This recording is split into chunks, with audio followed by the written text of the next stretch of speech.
এখানে কিছু সরল শর্করা যেটাকে আমরা বলছিলাম মনোস্যাকারাইড, মনো মানে এক, স্যাকারাইড মানে শর্করা, মানে শুধুমাত্র একটাই সরল শর্করা দ্বারা গঠিত এমন কিছু যৌগ নিয়ে আলোচনা করছি।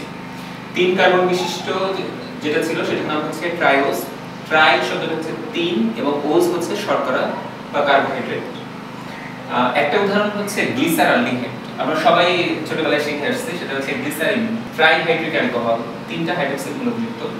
আমরা কি করেছি, আমরা নিচের দুইটাকে ঠিক রাখলাম। দেখেন 2 নম্বর কার্বন এবং 3 নম্বর কার্বন একই রকম রয়েছে, এখানে যেমন এখানেও তেমন, এখানে যেমন এখানেও তেমন। শুধুমাত্র 1 নম্বর কার্বনে একটা চেঞ্জ বা পরিবর্তন রয়েছে, সেটা হচ্ছে 1 নম্বর কার্বনে একটা অ্যালডিহাইড মূলক রয়েছে। তাহলে এই দুইটার মধ্যে বেসিক স্ট্রাকচারে ডিফারেন্সটা কোথায়? ডিফারেন্স হচ্ছে এখানে দুইটা হাইড্রোক্সিল মূলক, মানে যেটাকে আমরা বলতে পারি কার্বোহাইড্রেটের ক্ষেত্রে পলিহাইড্রোক্সি। আবার এখানেও একটা হাইড্রোক্সিল, দুইটা, তিনটা হাইড্রোক্সিল, যেটাকে আমরা বলতে পারি পলিহাইড্রোক্সি। কিন্তু কার্বোহাইড্রেটের সংজ্ঞা হচ্ছে পলিহাইড্রোক্সি হলেই হবে না, এটা হতে হবে পলিহাইড্রোক্সি অ্যালডিহাইড অথবা পলিহাইড্রোক্সি কিটোন। তাহলে এখানে যেহেতু পলিহাইড্রোক্সি কিন্তু এখানে কোনো অ্যালডিহাইড মূলক নেই, এজন্য গ্লিসারিন বা গ্লিসারল এটা কার্বোহাইড্রেট নয়। কিন্তু এখান থেকে একটা যৌগ আমরা তৈরি করলাম যেখানে একটা অ্যালডিহাইড মূলক রয়েছে এবং এর সাথে রয়েছে দুইটা হাইড্রোক্সিল মূলক, এটাকে আমরা বলতে পারি কার্বোহাইড্রেট। তাহলে গ্লিসারিন থেকে আসছে যে অ্যালডিহাইড সেটাকে আমরা বলছি একই রকম নাম গ্লিসারলডিহাইড। তো আমরা অনেক সময় হয় কি কার্বন সংখ্যা ভুলে যাই, যে গ্লিসারলডিহাইডে কার্বন সংখ্যা কত। মনে রাখা খুব সোজা, সেটা হচ্ছে গ্লিসারিনে কার্বন যেহেতু 3টা, সুতরাং গ্লিসারলডিহাইড ওখান থেকে আসছে একটা অ্যালডিহাইড, এখানেও কার্বন সংখ্যা 3ই হবে। তাহলে গ্লিসারলডিহাইড এটা একটা কার্বোহাইড্রেট, যেহেতু এখানে পলিহাইড্রোক্সি অ্যালডিহাইড রয়েছে। গ্লিসারিন এটা কার্বোহাইড্রেট নয়, কারণ এখানে পলিহাইড্রোক্সি, কিন্তু এখানে কোনো অ্যালডিহাইড বা কিটোন মূলক না। আমরা একইভাবে একটু দেখি অ্যাসিটোন। আমরা জানি কিটোন 3 কার্বন বিশিষ্ট কিটোন নাম হচ্ছে অ্যাসিটোন। এটার 1 নম্বর এবং 3 নম্বর কার্বন এই দুইটা জায়গায় একটা হাইড্রোজেনের পরিবর্তে যদি হাইড্রোক্সিল মূলক আসে, তাহলে 1 নম্বর কার্বনে CH2OH, 3 নম্বর কার্বনে CH2OH যদি এভাবে আসে, তাহলে সেটার নাম হয়ে যাচ্ছে একটা হাইড্রোক্সিল, দুইটা হাইড্রোক্সিল, এজন্য নাম হচ্ছে ডাইহাইড্রোক্সিল। এবং অ্যাসিটোন হচ্ছে 3 কার্বন বিশিষ্ট একটা কিটোন, এজন্য এই যৌগটার নাম হয়ে যাচ্ছে ডাইহাইড্রোক্সি অ্যাসিটোন। এখন খেয়াল করি, সেটা হচ্ছে অ্যাসিটোন, এখানে কোনো পলিহাইড্রোক্সি নাই, যদিও কিটোন আছে, এজন্য এটাকে আমরা কার্বোহাইড্রেট বলবো না। কিন্তু অ্যাসিটোন থেকে আসছে একটা যৌগ যেখানে হাইড্রোক্সিল মূলক একটা, দুইটা, সেটাকে আমরা বলতে পারি পলিহাইড্রোক্সি কিটোন। তাহলে পলিহাইড্রোক্সি কিটোন আমাদের সংজ্ঞা অনুযায়ী একটা কার্বোহাইড্রেট। তাহলে ডাইহাইড্রোক্সি অ্যাসিটোন এটা হচ্ছে একটা পলিহাইড্রোক্সি কিটোন, এজন্য এটাকে আমরা বলতে পারি কার্বোহাইড্রেট। কিন্তু অ্যাসিটোন এখানে যেহেতু কোনো হাইড্রোক্সিল মূলকই নাই, পলিহাইড্রোক্সি তো আরো অনেক পরের কথা, তাহলে এটাকে আমরা কার্বোহাইড্রেট বলবো না। 4 কার্বন বিশিষ্ট আমরা দুটো শর্করা দেখিয়েছি, একটা হচ্ছে অ্যালডিহাইড শর্করা যেটার নাম হচ্ছে ইরিথ্রোজ, আর একটা হচ্ছে কিটোন শর্করা যার নাম হচ্ছে ইরিথ্রুলোজ। এগুলো আমাদের পরীক্ষার জন্য ইম্পর্টেন্ট নয়। আমরা এখানে যেটা দেখাবো সেটা হচ্ছে 3টা গুরুত্বপূর্ণ পেন্টোজের উদাহরণ। যদি অ্যালডোজ হয়, মানে এদের স্ট্রাকচারে যদি একটা অ্যালডিহাইড মূলক থাকে, তাহলে সেটাকে আমরা বলছি অ্যালডোজ। যেহেতু এটা পেন্টোজ, সুতরাং এদেরকে আমরা বলতে পারি অ্যালডোপেন্টোজ। এখানে যে স্ট্রাকচারটা এঁকেছি সেটার নাম হচ্ছে রাইবোজ, এখানে যেটা আঁকা আছে সেটার নাম হচ্ছে ডিঅক্সিরাইবোজ। কেন এমন নাম আমরা একটু পরে আলোচনা করছি। আর কিটোজের উদাহরণ হচ্ছে রাইবোলোজ, এটা হচ্ছে সেই রাইবোলোজ। তাহলে আমরা এই 3টা স্ট্রাকচার পাশাপাশি তুলনামূলক আলোচনা করি, সেটা হচ্ছে এই 3টা স্ট্রাকচারই 5 কার্বন বিশিষ্ট, সুতরাং এটাকে আমরা বলতে পারি পেন্টোজ। এটা অ্যালডোপেন্টোজ, এটাও অ্যালডোপেন্টোজ, এবং এটা হচ্ছে কিটোপেন্টোজ। এখন আমরা দেখব সেটা হচ্ছে রাইবোজের স্ট্রাকচারে 1 নম্বর কার্বন হচ্ছে অ্যালডিহাইড। কেন?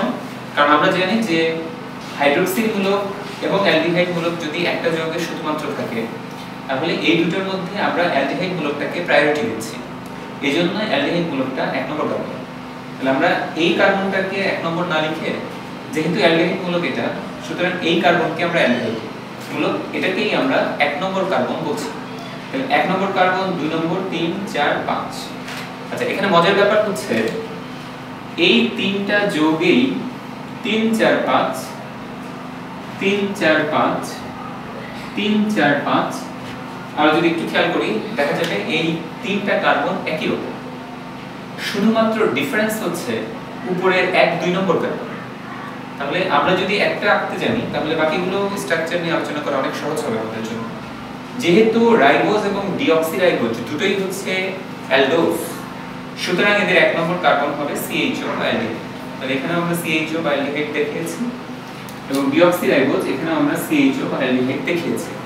কিন্তু রাইবোলোজ হচ্ছে একটা কিটোজ এবং আমরা জানি যে কিটোন মূলক এটা কিন্তু এক নম্বর কার্বন হয় না। যেহেতু কিটোন মূলকের দুটি হাত, একদিকে কার্বন থাকলে আরেকটা হাত ফাঁকা থাকছে, তাহলে 2 নম্বর কার্বন এটা হবে কিটোন। তাহলে এটা একটু মনে রাখবো যে কার্বোহাইড্রেটের ক্ষেত্রে যে কিটোন মূলকগুলো থাকছে সেগুলো কখনোই এক নম্বর কার্বন হিসাবে হবে না। এক নম্বর কার্বন হিসাবে না হয় এটা হচ্ছে 2 নম্বর কার্বন হচ্ছে। এক নম্বর কার্বন কেন হচ্ছে না? কারণ আমরা যদি কিটোন মূলকটাকে এক নম্বর কার্বন করতে চাই, আমরা একে ধর কথা একটা কিটোন মূলক দিলাম, কিন্তু যেহেতু কার্বনের 4টা যোজনী, তো সেক্ষেত্রে একটা হাত বাইরে রাখতে হচ্ছে। তাহলে এক নম্বর কার্বনে যদি আমরা কিটোন মূলক দিই, তাহলে এক নম্বর কার্বনে কিটোন মূলকটা দেওয়ার পর একটা হাত ফাঁকা থাকছে, এখানে একটা কার্বন, এই হাতে এখন কি কিছু একটা দিতে হবে। এখন আমাদের দেওয়ার অপশন হচ্ছে হাইড্রোজেন অথবা হাইড্রোক্সি। তো আমরা যদি হাইড্রোজেন বা হাইড্রোক্সি যেটাই দিই না কেন, কথা এই পুরো মূলকটা তো আর কিটোন মূলক থাকছে না। এজন্য এক নম্বর কার্বনে কিটোন মূলক কখনোই হবে না। কিটোন মূলকটা হচ্ছে 2 নম্বর কার্বন। তাহলে কিটোন মূলক 2 নম্বর কার্বনে, অ্যালডিহাইড মূলক 1 নম্বর কার্বনে। তাহলে আমরা এই তিনটা স্ট্রাকচার একসাথে মনে রাখতে পারি, 3 4 5 একই রকম। 1 নম্বর কার্বনে অ্যালডিহাইড মূলক, আর যদি যৌগটা কিটোন হয়, কিটোজ হয়, তাহলে সেটাই 2 নম্বর কার্বনটা হচ্ছে কিটোন। এখন এর পরবর্তী অংশ দেখতে পাচ্ছি এখানে 2 নম্বর কার্বনে একদিকে হাইড্রোক্সিন মূলক একদিকে হাইড্রোজেন মূলক। এই ক্ষেত্রে 2 নম্বর কার্বনের একদিকে হাইড্রোজেন আর একদিকে হাইড্রোজেন, এখানেই হচ্ছে ডিফারেন্স। আর এখানে 1 নম্বর কার্বনটা হচ্ছে CH2OH। এখানে কথা আছে যে এই 1 নম্বর কার্বনটা কেন CH2OH, কারণ হচ্ছে 1 নম্বর কার্বনের একটা অংশ যোজনী কার্বনের সাথে বন্ধন গঠন করছে, একটা হাইড্রোক্সিনের সাথে বন্ধন গঠন করছে। কার্বনের যেহেতু 4 যোজ্যতা, সুতরাং আরো দুটি হাতে দুটি হাইড্রোজেন, মানে সম্মিলিতভাবে যেটা হলো সেটা হচ্ছে CH2OH। মানে ব্যাপারটা হচ্ছে এমন, কার্বনের একটা জায়গায় কার্বন, কার্বনের একটা জায়গায় হাইড্রোজেন, কার্বনের একটা জায়গায় হাইড্রোজেন এবং কার্বনের আরেকটা হচ্ছে হাইড্রোক্সিন। মানে টোটাল যৌগটা হয়ে যাচ্ছে CH2OH। ঠিক একই কারণে 5 নম্বর কার্বন, 5 নম্বর কার্বন, 5 নম্বর কার্বন, এই প্রান্তের 5 নম্বর কার্বনও হচ্ছে CH2OH। তাহলে মাঝখানের কার্বনগুলো হচ্ছে CHOH, CHOH, CHOH, কিন্তু শেষ কার্বনটা CH2OH। যেহেতু এখানে দুটি হাত ফাঁকা, এখানেও একই রকম, এখানেও একই রকম।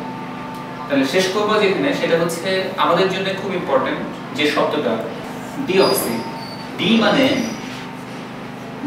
ডি মানে হচ্ছে নাই, অক্সি, OXY, অক্সি মানে অক্সিজেন। তাহলে ডিঅক্সি মানে হচ্ছে অক্সিজেন নাই।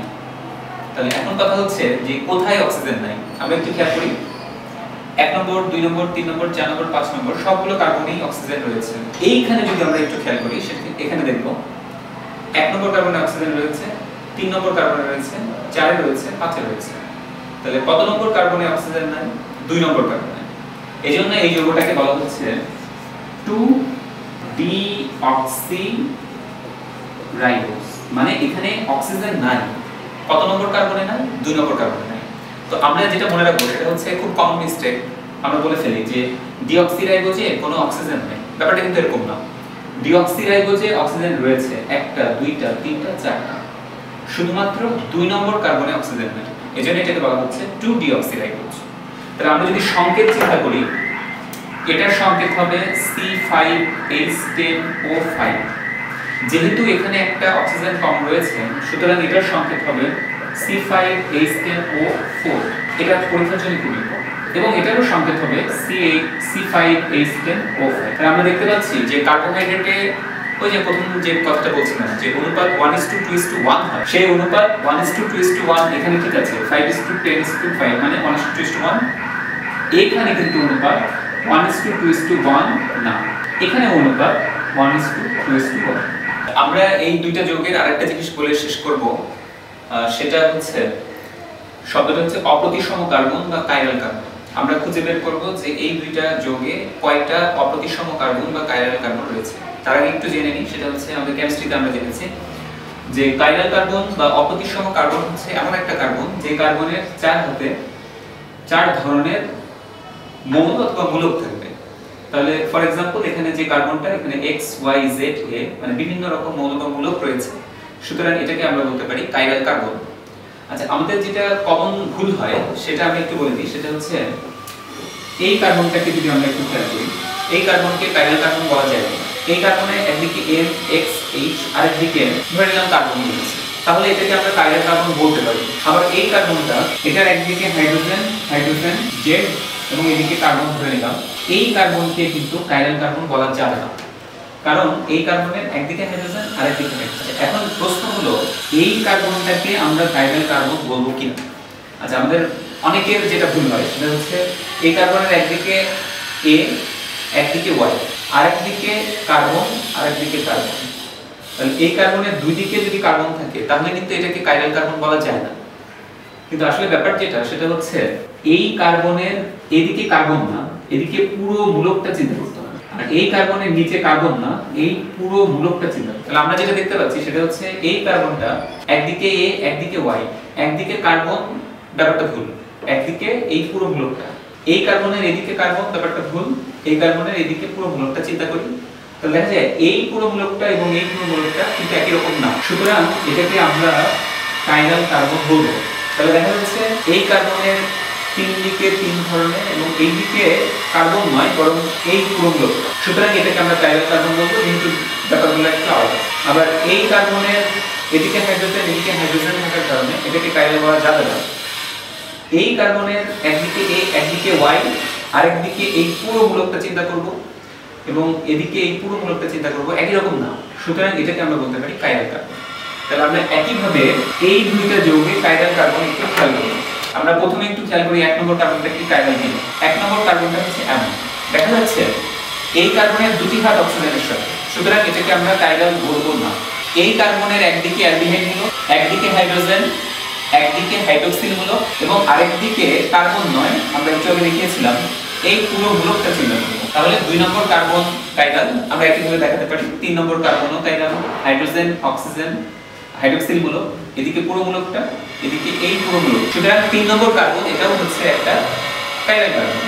4 নম্বর কার্বন এটাও হচ্ছে একটা কাইরাল কার্বন, কারণ এই কার্বনের একদিকে হাইড্রোজেন একদিকে হাইড্রোক্সিল একদিকে CH2OH এবং আরেকদিকে হচ্ছে এই পুরো মূলকটা নট কার্বন, সুতরাং রাইবোজে কাইরাল কার্বন 3। এখন বইতে যে শব্দটা লেখা আছে সেটা হচ্ছে দূরবর্তী কাইরাল বা অপ্রতিসম কার্বন।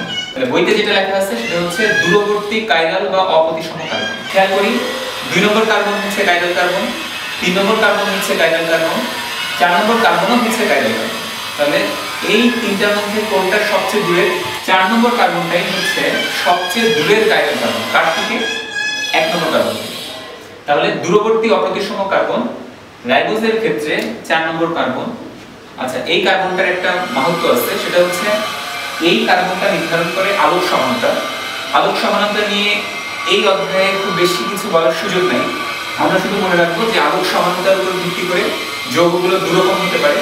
কোনো কোনো যৌগ যার মধ্য দিয়ে যখন আলো যায় তখন সেটা ওই আলোকে ডান দিকে ঘোরায় অথবা বাম দিকে ঘোরায়। তাহলে আলোকে ডান দিকে যারা ঘোরায় তাদেরকে আমরা বলি ডান আবর্তী যৌগ, আর যারা আলোকে বাম দিকে ঘোরায় তাদেরকে বলা হচ্ছে বাম আবর্তী যৌগ।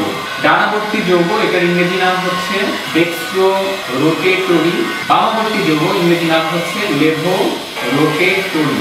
আচ্ছা, সংক্ষেপে ডান আবর্তী যৌগকে বলা হয় ক্যাপিটাল ডি অথবা স্মল ডি অথবা প্লাস, বাম আবর্তী যৌগকে বলা হয় ক্যাপিটাল এন অথবা স্মল এন অথবা মাইনাস। তাহলে আবার বলছি, সেটা হচ্ছে আলোক সমানতা, এটার উপর ভিত্তি করে যৌগগুলোকে আমরা আলোক নিষ্ক্রিয় বলতে পারি, মানে যেটা আলো যার মধ্য দিয়ে গেলে আলো তল কোনো পরিবর্তন হয় না। এবং আলোক সক্রিয় যৌগগুলো দুই রকম হয়, যখন আলো যায় তখন ডান দিকে যদি ঘুরে যায় আলোটা তাহলে সেটাকে আমরা বলছি ডান আবর্তী যৌগ, যেটা আরেকটা নাম হচ্ছে ডেক্সট্রোরোটেটরি, সংক্ষেপে ক্যাপিটাল ডি ডি বা প্লাস। আর যারা আলোক তলটাকে বাম দিকে ঘোরায় তাদেরকে বলছি বাম আবর্তী যৌগ, যেটাকে আমরা বলছি লেভোরোটেটরি, সংক্ষেপে হচ্ছে ক্যাপিটাল এন স্মল এন অথবা মাইনাস। এখন কথা হচ্ছে আমাদের এই যৌগগুলো খুব মজার ব্যাপার, সেটা হচ্ছে কার্বোহাইড্রেটের যে যৌগগুলো আমরা আলোচনা করছি মনোস্যাকারাইডের মধ্যে, এগুলো সবই হচ্ছে আলোক সক্রিয়।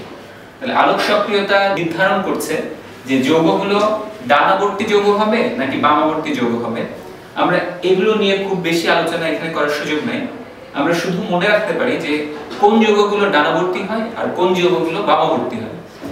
মনে রাখা খুব সহজ, সেটা হচ্ছে ডান দিকে যদি হাইড্রোক্সিল মূলক থাকে তাহলে ওই যৌগটা ডানাবর্তী হয়। তাহলে এই জিনিসটা আমরা মনে রাখতে পারি, মনে রাখা সহজ হচ্ছে ডান দিকে OH তারাই ডানাবর্তী যৌগ, আর যদি বাম দিকে OH থাকতো এদিকে H থাকতো তাহলে সেগুলো হয়ে যেত বামাবর্তী যৌগ। তাহলে আমরা এই টোটাল যৌগটা দেখে আমরা একটা সিদ্ধান্ত নিব যে এই রাইবোজটা হচ্ছে ডি রাইবোজ। এখন কথা হচ্ছে এটা ডি রাইবোজ কেন?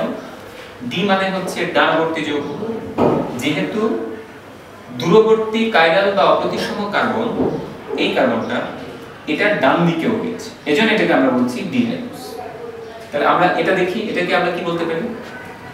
এখানে এটা কিন্তু অপ্রতিসম কার্বন নয়, যেহেতু কার্বনের সাথে অক্সিজেনের একটা দ্বিবন্ধন। এটাও অপ্রতিসম কার্বন নয়, কারণ দুদিকে হাইড্রোজেন রয়েছে। এটা একটা অপ্রতিসম কার্বন, এটাও একটা অপ্রতিসম কার্বন। তাহলে এই দুইটার মধ্যে এটাই হচ্ছে দূরবর্তী অপ্রতিসম কার্বন। এর কোন দিকে OH রয়েছে? ডান দিকে। সুতরাং এটাকেও আমরা বলবো ডিঅক্সিরাইবোজ। এখন কথা হচ্ছে এই যৌগটার আমরা নাম বলেছিলাম আগে যে 2-ডিঅক্সিরাইবোজ, কারণ 2 নম্বর কার্বনে অক্সিজেন থাকে। তাহলে এই যৌগটার পুরো নাম হচ্ছে 2-ডিঅক্সিরাইবোজ। 2-ডিঅক্সিরাইবোজ মানে হচ্ছে 2 মানে 2 নম্বর কার্বনে অক্সিজেন নাই, দেখতে পাচ্ছি। ডি কারণ দূরবর্তী অপ্রতিসম কার্বনের ডান দিকে OH, আলোর তলকে ডান দিকে ঘোরাবো। ডিঅক্সি নাই অক্সিজেন 2 নম্বর কার্বন, আর এই যৌগটাকে আমরা বলছি ডি রাইবোজ। তাহলে এই হচ্ছে আমাদের পেন্টোজ। তাহলে পেন্টোজ থেকে খুব ইম্পর্টেন্ট স্ট্রাকচার হচ্ছে রাইবোজ, যেটা আরএনএ তে পাওয়া যায়, একটা হচ্ছে ডিঅক্সিরাইবোজ যেটা ডিএনএ তে পাওয়া যায়।